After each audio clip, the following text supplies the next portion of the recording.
When you say all those dirty words, they will be heard this morning. So we're going to continue our lesson as we've talked about the Arab-Israel conflict, and we already know that's kind of a misnomer. That's kind of something that's can be easily. When I say misnomer, everybody understand when I say misnomer? It's poorly named. That's what that means. To say Arab-Israel, because it's much more than that, and it's also less than that as well. So we are at the Abrahamic Epic.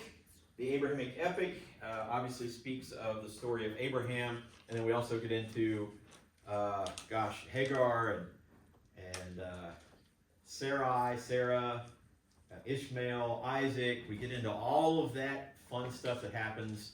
And then we hear a little bit about a lady by the name of Keturah at the end. Keturah also has sons, if you want to know who those sons are. Look on that big chart over there. Everybody had some fun looking at that? It's funny because I've looked over there and seen just people going, arms dangling, mouth agape, like, wow, look at all that. Anyway, go check it out. There's some really cool information on there. So we find our buddy Abraham, still at this point, Abram. He has gone from places like the Chaldees over here, all the way over into Egypt. He's come up into this area here, just below in Edom. He's met up with some of the Canaanites. He's gone up into Haran, up in here. So you see where he's been traveling, Haran, at Egypt, and over into here, into the Sinai. Met up with some Midianites. And so Abram's has had some journeys. And he's finally kind of settled in the land of what we would think of as the Canaan land, or the promised land, so to speak. And he's had to get permission from a couple different people, and he's got kind of a blessing from another guy. And that guy is Melchizedek, who is king of Jerusalem. And Jerusalem being that city-state at the time, which was very common. You had a kind of a fortified city, and everybody had their own king. Melchizedek is that king-priest of Jerusalem. So, along the way, we're going to tell the quick story here of what has happened. Abraham is promised. We've talked about the covenants, the different kinds of covenants. There were how many covenants with Abraham? 3. And so we come to the covenant that we know most commonly is you'll be the father of many nations, or many peoples. And he says, okay, I want to start now. Right? And that kind of basically how it works. And then his lovely bride steps in and says, yeah, I think I can facilitate that. And wait a minute, you're old, you can't get pregnant. She said, no problem, we can figure this out another way. And how do they figure it out? Through the prompting of Sarai. They get a surrogate in Hagar, who is an Egyptian, which means she is a Hamite. Man, you guys have got all this stuff down now, haven't you? That is a bit of a problem, isn't it? Because they're not Semites, they're Hamites. The Egyptians are. And where do they get old Hagar at? Egypt. They got her in Egypt while they were in Egypt. And so they bring her back this way when they get sent out. And they finally pitch their tent and kind of lay down roots in the Canaan land. And so Sarah says, take my maidservant. So Abram did that, and they have Ishmael. Okay? Now, I'm going to simplify that story a whole lot, okay, before we get into all the conflicts here, because there is this idea that the conflict is Ishmael-Isaac, that the whole story is about Ishmael-Isaac. It's a part of it. And I'll tell you later why it's only just a part of it, okay? The main reason why certain groups of people, and we'll say definitively, directly, that the Muslim nations, I can't say Arab nations because the Muslim nations are beyond Arabs. Arabs are a group all by themselves who are out of the Shemites, or they are Semites, okay? Arabs are Semites. So if they choose to be Muslim, then following Islam, it is out of choice, not out of heritage, okay? Now, most of those countries that are Arab countries are Muslim countries, okay? So they've become Muslim countries. We're going to find out later on that There's a lot of sketchy information that goes along with how that happens. Now, they have to try to claim back to Abraham to make their faith, their religion solid, and to lay the claim to the promised land. They have to go back to Abraham. Why? Abraham was promised. So Abraham was promised the land, and if they go any other route other than Abraham, they end up where? The three sons, they end up back to Ham. Okay? So the struggle you run into now is the only way to get there is Ishmael. And even if you get to Ishmael, Ishmael's mother is Egyptian, which means she's a Hamite. She's Ham. So even if they're making the claim that they are connected to Abraham, they're connected through Hagar. So they have to completely dismiss Hagar as essentially just a surrogate, just a chunk of property herself. Okay?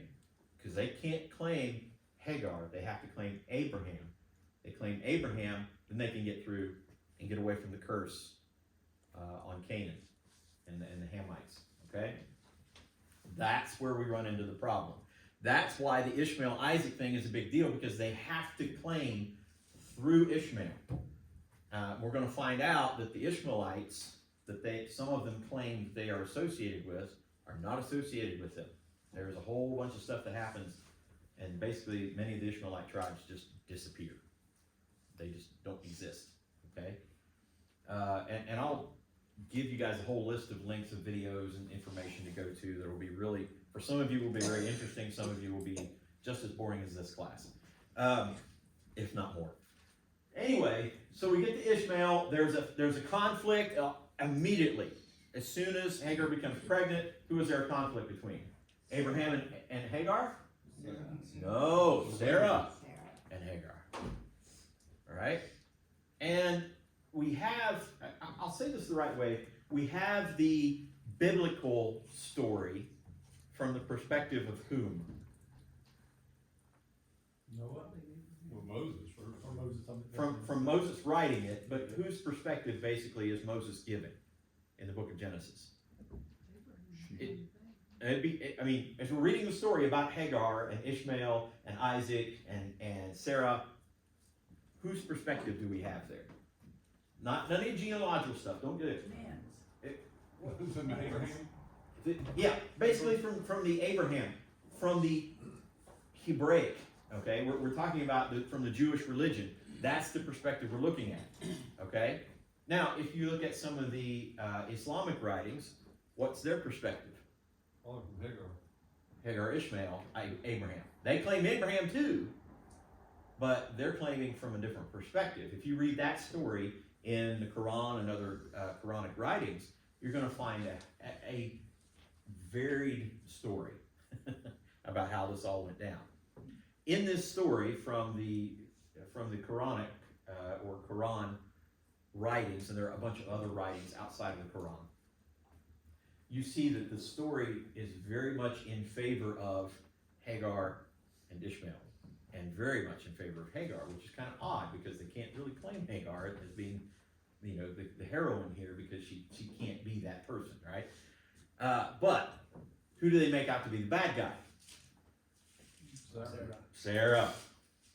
Sarah's made out to be the bad guy. Can anybody see that in the story? Yes. That Sarah's kind of the bad guy? Can you see that? Well, she kicks Hagar out. Basically twice. She makes it happen twice. She's complaining and About the things she created. that's what I was trying to figure out how to say that, yes. Yeah. And you can see her jealousy there Mhm. and her bitterness there. Yeah, and you can see, let's think about the story for a second. Abraham is promised to be the father of many, and so they kind of figure out a solution, and I hate to say he's dumb enough to fall for it, but he does, and then they start this argument and stuff going on. And you can imagine Abraham thinking, wait, I'm going to have a son. I'm going to get my son. I'm going to get this child. and kind of seeing that excitement on his face and his life, Sarah probably looking at it going, whoop, wait a minute. This didn't turn out. What do you think Sarah expected out of the situation? I don't think she was thinking. I agree. Oh, she was. Oh, she was. Earl? Oh, Since, go ahead. Latter-day, it was her property, Okay. she has ownership to what that property produces. Yeah. What were you gonna say? I was just saying, I think she expected Hagar to just kind of fall down and take it and not try to push back. Yeah, as she said, Hagar's property. So therefore, we'll just do, again, using Hagar as a surrogate, and it becomes the household's property. And then Ishmael becomes the son of the household. That's kind of what Sarah's thinking, is like, I can make this happen. You get that? I can make this happen, therefore I will also be the favored one in the household. There's also Keturah, which is a current wife of Abraham, who has other sons and other children. So Sarah's thinking, this is the way to get it done. This is the way to keep everything rolling, and my descendants. See, she's going to basically claim, this is mine. I made this happen. I brokered the deal. Okay? And then she sees it's not going to go that way, so she kind of steps in, starts some issue, kicks them out, has them kicked out. See, that's the thing. When it says she kicked them out, she kind of could do that, but she kind of couldn't do that. If you would please go to Genesis chapter 16. We're not going to look at 16. Let's look at Genesis chapter 21, verses 8 through 21. Somebody have that and get it ready to read. So just so, I'm trying to summarize this because there's just too much in the story. Is that in 16? 21, we're not going to look at the entire chapter of 16. We'll look at chapter 21, verses 8 through 21. There's just too much. We'll be here for a year.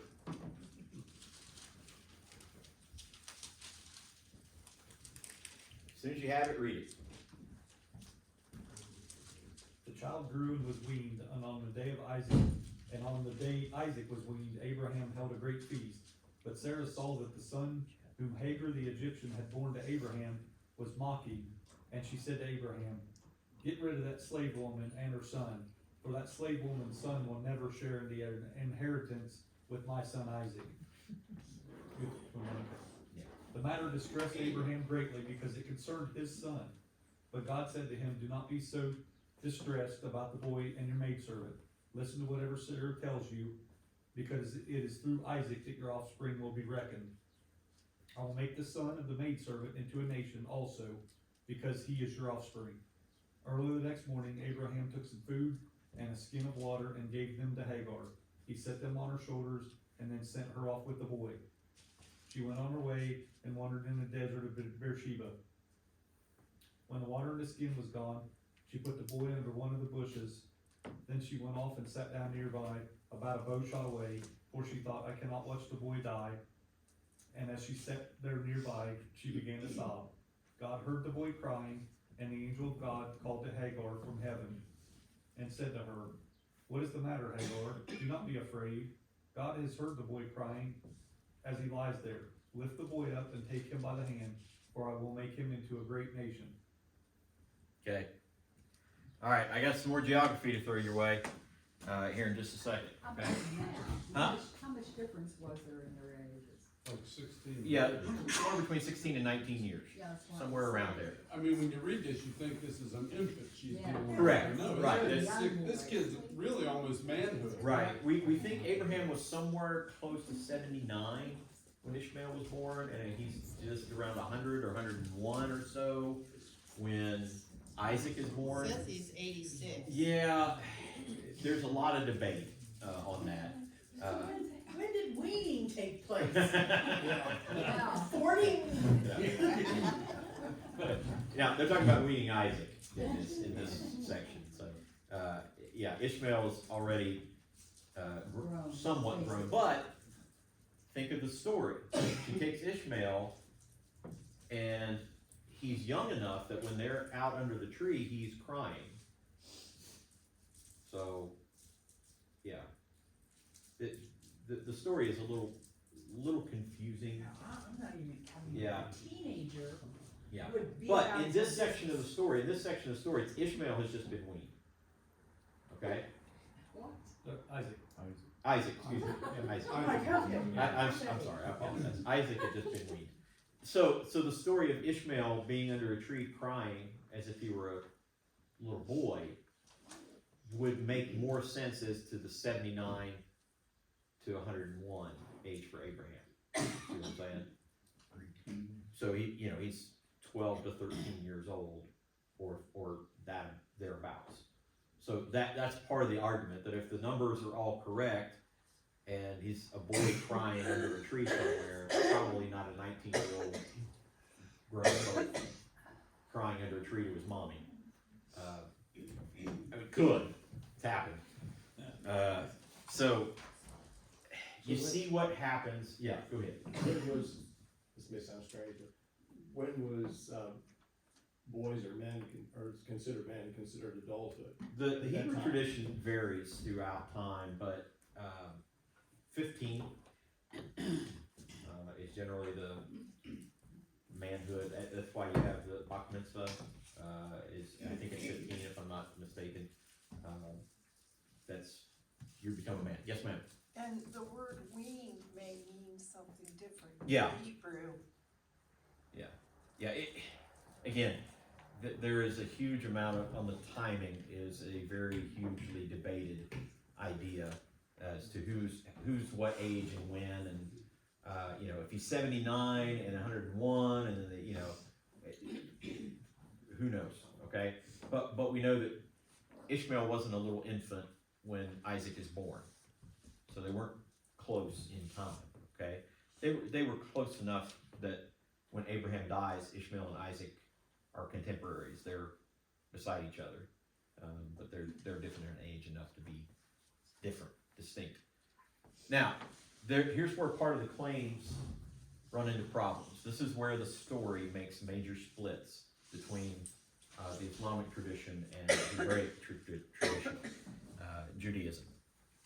So, if you read in the Bible here in Genesis, it talks about how Hagar was given water and food, right? Now, it says a sack of water. So some sort of container of water, probably that kind of sling over pouch, goat skin probably. We don't know how many liters that would be, but some water. Now, here's what we want to do. Where are they currently when this all happens? Okay, so they're up in this area. Okay, Jerusalem's up in here, and so they're in this area. If you can see on the map, there's Jerusalem, there's Hebron. So they're in these areas right here. You got me? Okay. Now, if they're here, and it says they went where? Beersheba. See where Beersheba is? Point to it on the bigger map in time. So I say it's right down here, which means just to the Red Sea, which means right there. So they went all the way. Are you hearing me? All the way. This horrible journey from here to here. Was it like the one within, would that be? Well, I mean, it's more than that. It's probably a 2 or 3 day, maybe, journey. And it's not horrible country until you get into the desert. It's the desert of Beersheba, and then there's this Beersheba. It happens to be in a place called Beersheba. If you go back on our genealogy, you'll find one of the sons, Sheba. Okay, so they're in an area that's already part of their land, of Abraham. So they didn't go far. Here's where it all splits. What they will say, let's see if this is the map I want. Yes. Crud. Yeah, I can do it. Nope, I can't. I don't think I have the right one. Nope. I don't have a good Arabian Peninsula map. I'll have to find that.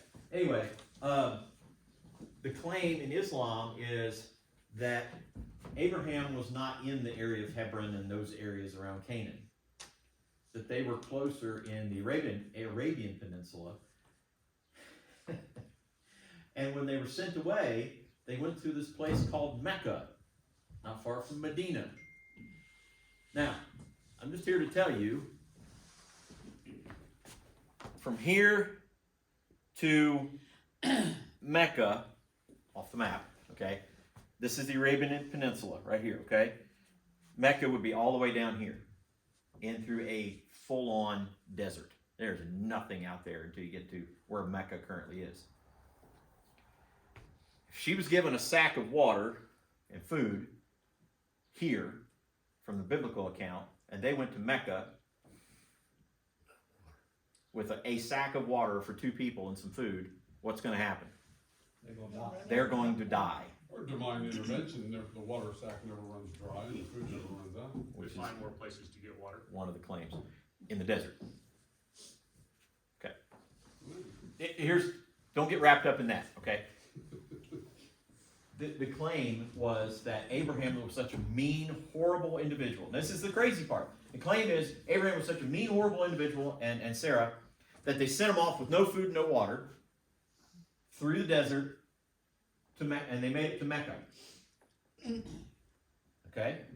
So, what basically is kind of saying this is divine Intervention. intervention with Ishmael to Mecca. Yes. This is how Ishmael gets to Mecca. If they start out in this area. If they start out in this area. Some of the claims is that Abraham didn't land here. They're claiming that he landed out here. That he was along this area. That's the claim. So which one is it? And so when you follow some of the I won't say the apologists for the biblical account of all of this, but the people who are saying about the Islamic account of this say, now wait a minute, which thing is true?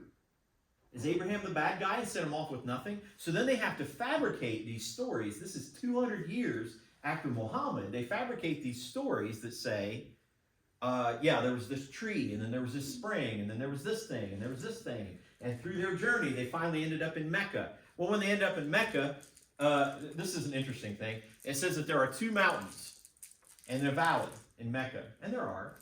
And it says when they got there, Hagar was so distressed over her child, and they made it through the desert to Mecca, which, by the way, Mecca didn't exist until about 450 to 600 or so, just about 450 AD, not 2100 BC. There's no geological, archaeological evidence, historical evidence, no written evidence of Mecca until well after 400 AD. Okay?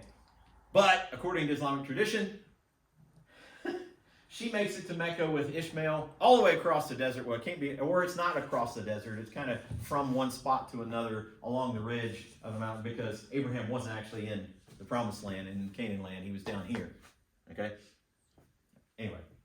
So When she gets there- is that why that they say that Ishmael has the higher claim over Isaac because God saved them in the desert? Correct. That's one of the other claims, is that God showed favor on them and saved them. Okay. Okay? Now, the story gets even funnier, or more interesting. So, when she gets to Mecca with Ishmael, there are these 2 mountains, and she begins to run. It says sprint, run fast from the top of one mountain to the other. She's running in between the mountains. And as she's running in between the mountains after crossing the desert I don't think that's. with no water in sight, she's running back and forth between the 2 mountains.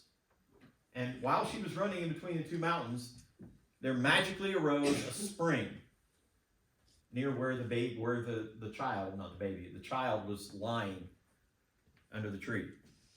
Okay? And all of a sudden there was this spring. And they named the spring Zamzam. And so they were able to get water there in Mecca. And Abraham is so taken by this event, we don't know how he's taken by this event because they've been kicked out, and Abraham's the bad guy, but they're still connected with Ishmael. So he comes to Mecca. He comes to Mecca to help them out. And there, Ishmael and Abraham build the Kaaba, which is a sanctuary over the top of the Zamzam spring.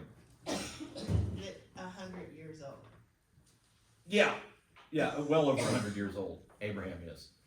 But outside of that, so the teenage young man and the 100 and some odd year old man, they build this square temple over the top of this magic spring that they were found when she was running between two mountains.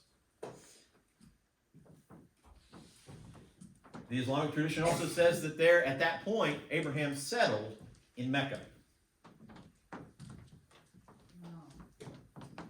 Now, there is zero archaeological, geological, geographical, and historical evidence that puts Abraham in Mecca ever. Well, Mecca didn't show up before. Because Mecca didn't exist until 400 AD. Okay? So think for just a moment. These stories, the Islamic tradition has to have so many fabrications to make this happen. Because they have to connect to Ishmael. The reason why they have to connect to Ishmael is because they believe that they are connected from Muhammad to Ishmael. They have to connect from Muhammad to Ishmael. Now, was Muhammad supposed to be Ishmael's descendant? Yes.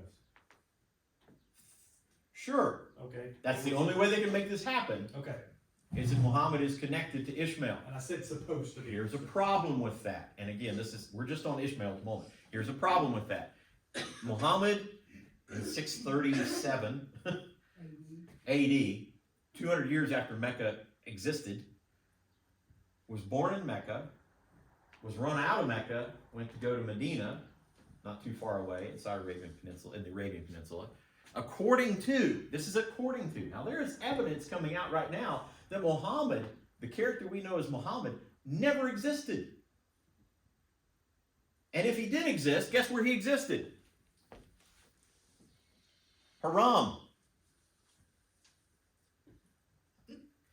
The crazy part is, if he existed in Haram in 7 to 800 AD, which is where the majority of the Islamic writings began, actually were written, were in this area right here. Is that Iran and Iraq? This is Iraq, Iran and Iraq, Turkey.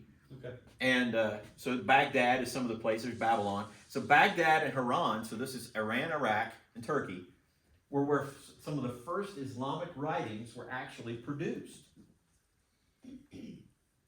And it is a distinct possibility that if he did exist, he was existing in this area right here, which makes him a Hamite.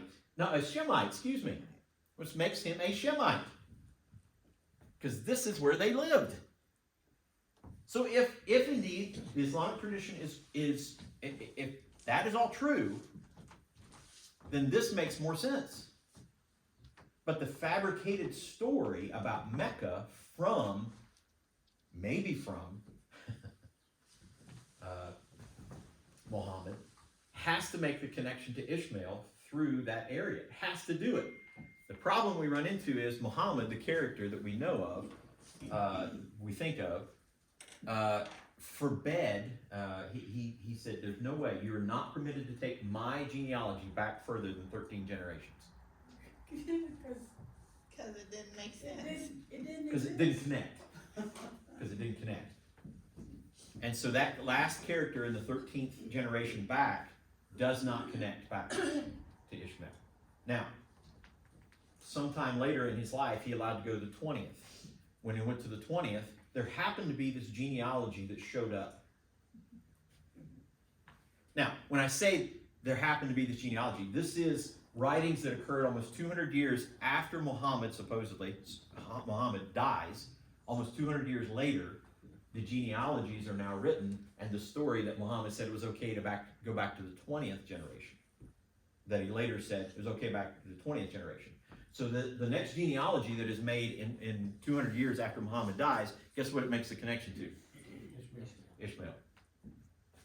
Just so happens to be 7 generations later than the connection that last Muhammad said you can get to. Okay? Now, this is not an Islamic bash and like, what I'm trying to tell you is, here's where this all tries to get crammed into in this conflict, is to try to make the connection back to Ishmael so you can get back to Abraham. You have to get back to Abraham because Abraham is connected to Shem, not Ham and the Canaanites. Okay? So everybody has to avoid in their genealogy the Canaanites, the curse of Canaan and the sin of Ham. Everybody has to get away from that. Okay? And the only way to do that is to go through Abraham to get back to Shem, to get to Noah. Okay? That's why Ishmael is a bit of a problem. Because when you get to Ishmael, we also know that he is half and half, at least. Okay? So even if they connect to Ishmael, the only reason is to get to Abraham. The only reason to get to Abraham is so you can claim the birthright. The Genesis account, as you read today, says what about the birthright? Who does it go to? Firstborn son. No. What the Genesis account today say? Isaac. He said that the blessing, the birthright will go to Isaac. Oh. But they also said, Ishmael, your son. I will make him to another great nation. Right. So he says, I'll bless him. I'll make him into many nations. But there's also a statement that says what? Ishmael will be like a wild donkey, and everybody will hate him, and he'll hate everybody. So this nation that God promised to Ishmael, what nation is that? The Ishmaelites. Ishmaelites. Yes, the Ishmaelites. That he just happens to have how many sons? 12. All right, so I'm going to get past Ishmael. Good Lord. Okay, and we talk about Isaac. And we know about the sacrifice of Isaac if you look in chapter 21, but also chapter 22, verse 1 through 18. We talk about Abraham is told to go up on the mountain and do a sacrifice. Now, somebody look up there and read.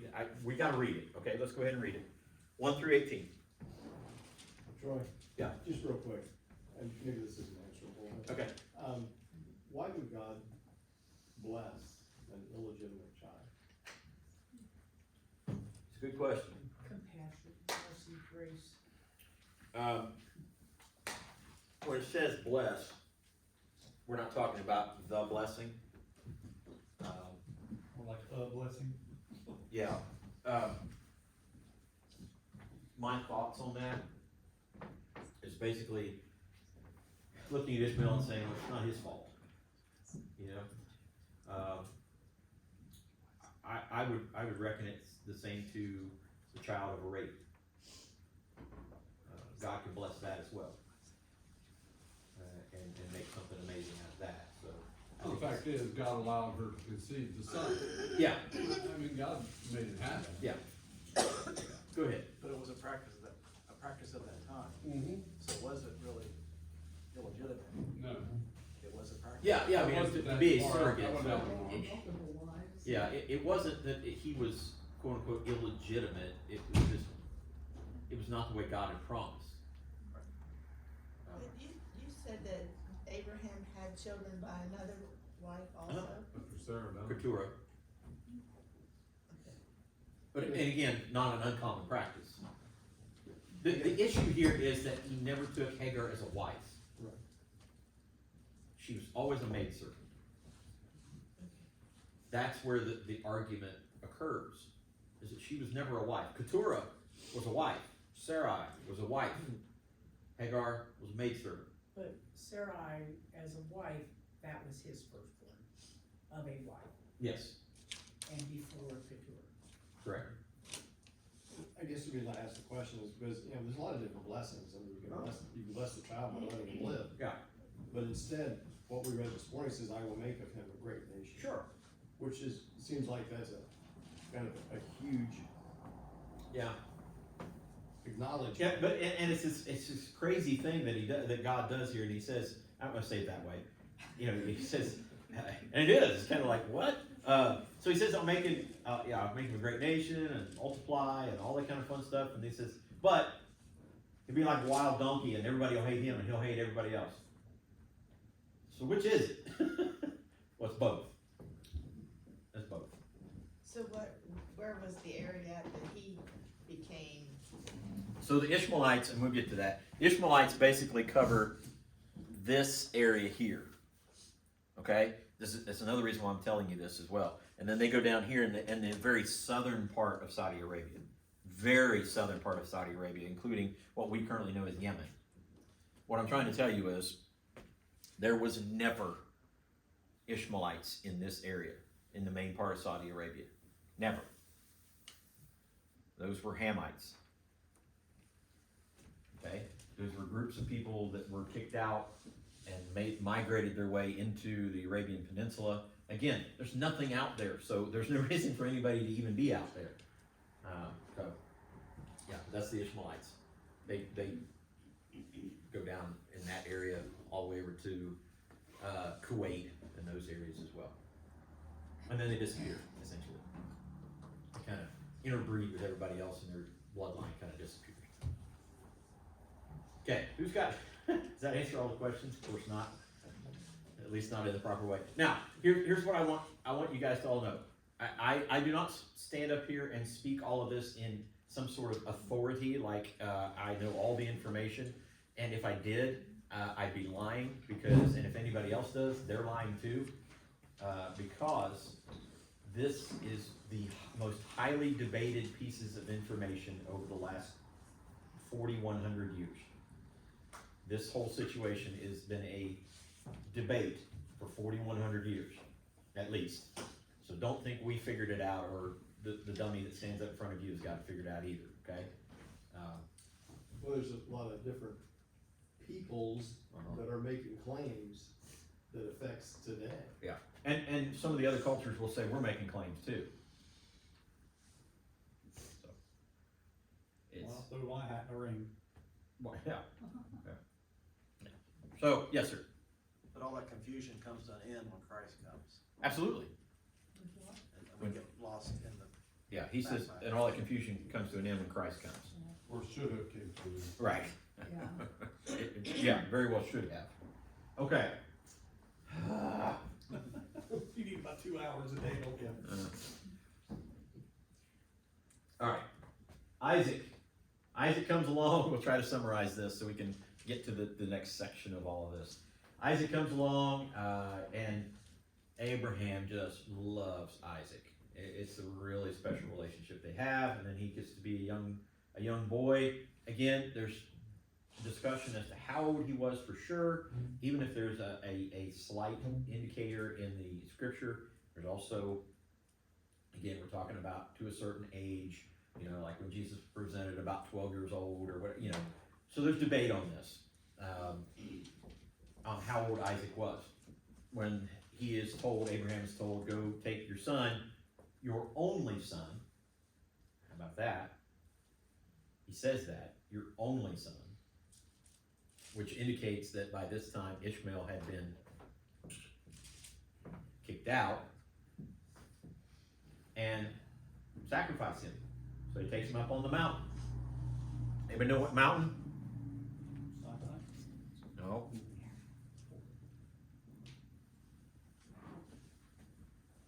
Let's say Huron, Hebron, Moriah. Are you serious? Mount Moriah. Okay.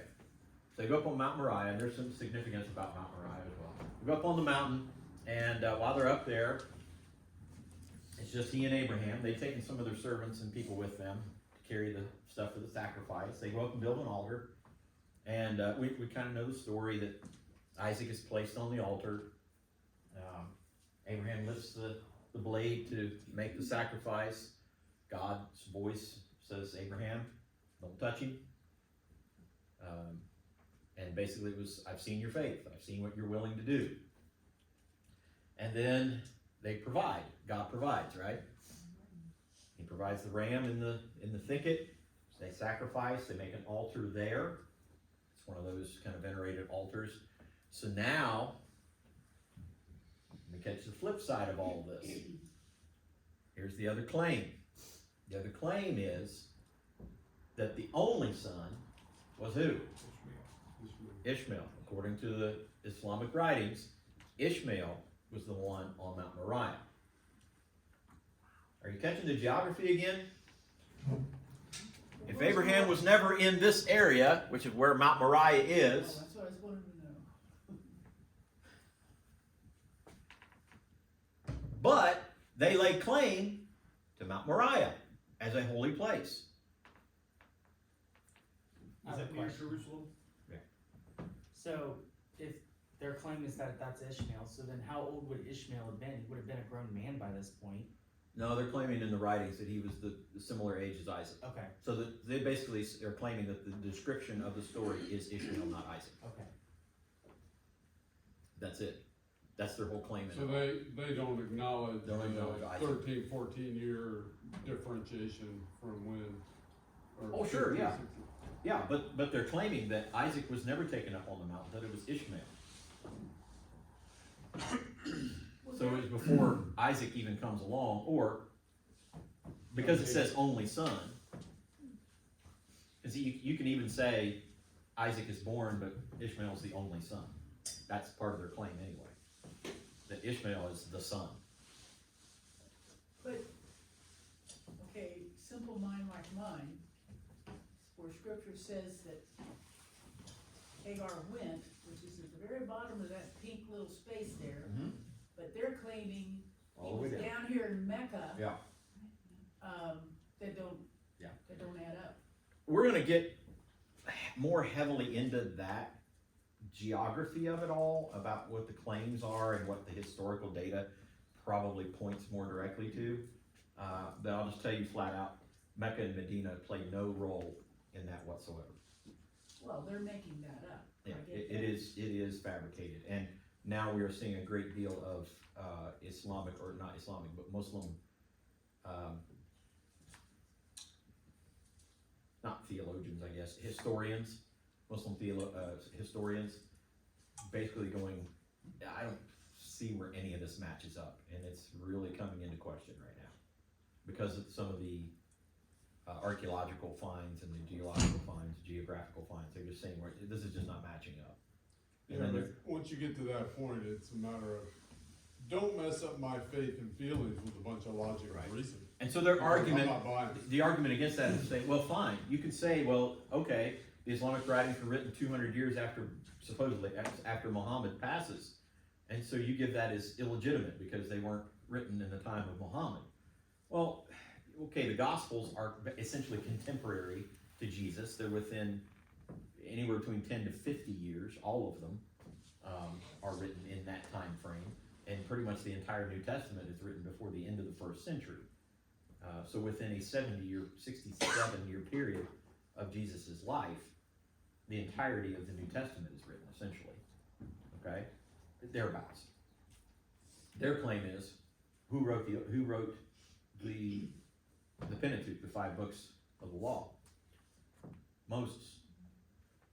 You know where Moses comes in after Abraham? Abraham, Moses. 2000 to 1600. So 450 years or so. So their claim is, yeah, well, you claim that the Islamic writings weren't contemporary, and we're claiming the Mosaic writings weren't contemporary to the story. In fact, you're saying that the story of Adam and Eve was written by Moses. And so they have their own writings about the story of Adam and Eve and the beginning of everything. And then we say, well, that's silly. It was written by uncontemporary. And they say, yeah, you're right. Yours too. Yours too. Okay, so they throw out some pretty decent arguments, but there's some that's really, really horribly. So, if Muslims are claiming that Ishmael was basically the son, the firstborn, and they're building all of this around him, where does Isaac fit in? Is he just immaterial? Yes. Isaac is a usurper.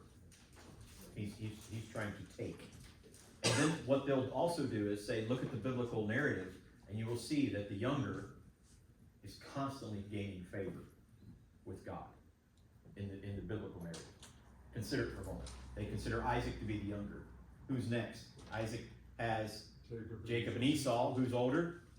Esau. Who gets the blessing? Jacob. Jacob has sons. Who does he favor? The youngest. Joseph. The next, the youngest. Okay? And then you look down the line. It happens. And they're like, yeah, well, God's, you say it's the birthright or the firstborn is so important, but look at who all gets the favor. God is God and he can do what he wants. Yeah, at the same time, check out the story between Jacob and Esau. Check out the story between the sons of Israel, the sons of, and that's another claim that they have, the Cain and Abel story. That Cain was older and Abel he was the favored one. Okay? So it's just historical, biblical, that the youngest The youngest is always favored. Yeah. Duh. Well, I was gonna go second born. This is baby's nephew. Where does Joseph, how does that work? So anyway, again, that leaves Isaac basically as a preteen or around that area, age-wise, with the sacrifice. And from that point on, we see the rest of the story later in life. I'm just going to break it down this way, since we've got just a few minutes of time. We'll talk a little bit more about it later. But sometime later, Sarah dies. Abraham buys a field and a farm, essentially, with got a cave in it, to bury Sarah. The person he buys it from wants to just give it to him. He says, no, I want to purchase it so it is ours. So he buries Sarah there, which becomes basically the family cemetery. Okay? When Abraham dies, guess who shows up for the funeral to bury him? Isaac and Ishmael. And everything was okay. Now, why does the biblical narrative say that Isaac and Ishmael were amenable enough to bury their father? But there was such a massive conflict. If there was such a massive conflict between these two individuals, That's when it starts, when the parent dies. it certainly happens, doesn't it? Yeah. My office Yeah. all the time. Uh-huh. But they bury Abraham with Sarah. Generations down the line, when the Egyptians let the Hebrews out, they come across the Sinai and make their way into the Canaan land, into the Promised Land. Who do they bring with them? The bones of Joseph. They bring the bones of Joseph to take him where? To the cemetery, to the family cemetery. Okay? And so that is an honored place. Problem we run into again. Ishmael is not buried in the family cemetery. Isaac is. Okay? Or is Ishmael buried in where's that? Mecca? Yeah. Is that what they said? In theory. That's what they claim, that Ishmael will be buried in Mecca. Now we don't know exactly where. They don't really claim as to where, but it's in It Mecca. didn't exist when Ishmael died. Right. Right. So you got to fabricate a burial place for Ishmael in a place that didn't exist when Ishmael was alive. So you have to write all that. You have to make all that happen. Okay? And then you got the descendants again. The Ishmaelites, they surround basically the Arabian Peninsula and other places, intermarry with a bunch of other people, all that kind of fun stuff. Now, here's the thing. We have not even gotten to the Canaanites and the conflict between the Canaanites and then the Philistines and all the other ites and all the other groups. The one groups I'll tell you about that you really got to watch out for, if you look at the map, there's two groups that you got to watch out for. What are they? Medes. The Medes and the Elamites. There's two groups. It wasn't my fault. There are two groups that cause problems over the I next wasn't on him. 2,000 years in the whole of that area. It is the Elamites and the Medes. They cause terrible problems. Every really do. Wow. We come from Forest Rock. Yeah. Now you go up into this area up in here, up into the beautiful Black Forest and the area we now know as Bavaria, and there's this group called the Rausches, and they are just blessed people. They're just an amazing group of people. Who, I don't know if you know this or not, but Rausch, roughly translated from German to English, to be Rauschen means to be happily inebriated. You were happy drunk. It's really, we were happy drunk, so it's okay. So, you know, everybody's got their own names, you know, like this is what they did, the Smiths and the, you know, all these, yeah, Roush's. We were, Happy drunk. we were, what was the, in Mayberry? Otis. Otis. Otis. We were the Otises of Germany. There you go. All right. We'll dig into more. We'll get into that whole Canaanite and Philistine and all that other stuff. You guys are going to be amazed at what you're going to hear about the area of Gaza and the Canaan land. That stuff's going to blow your mind. See you guys next week. Thanks, Troy.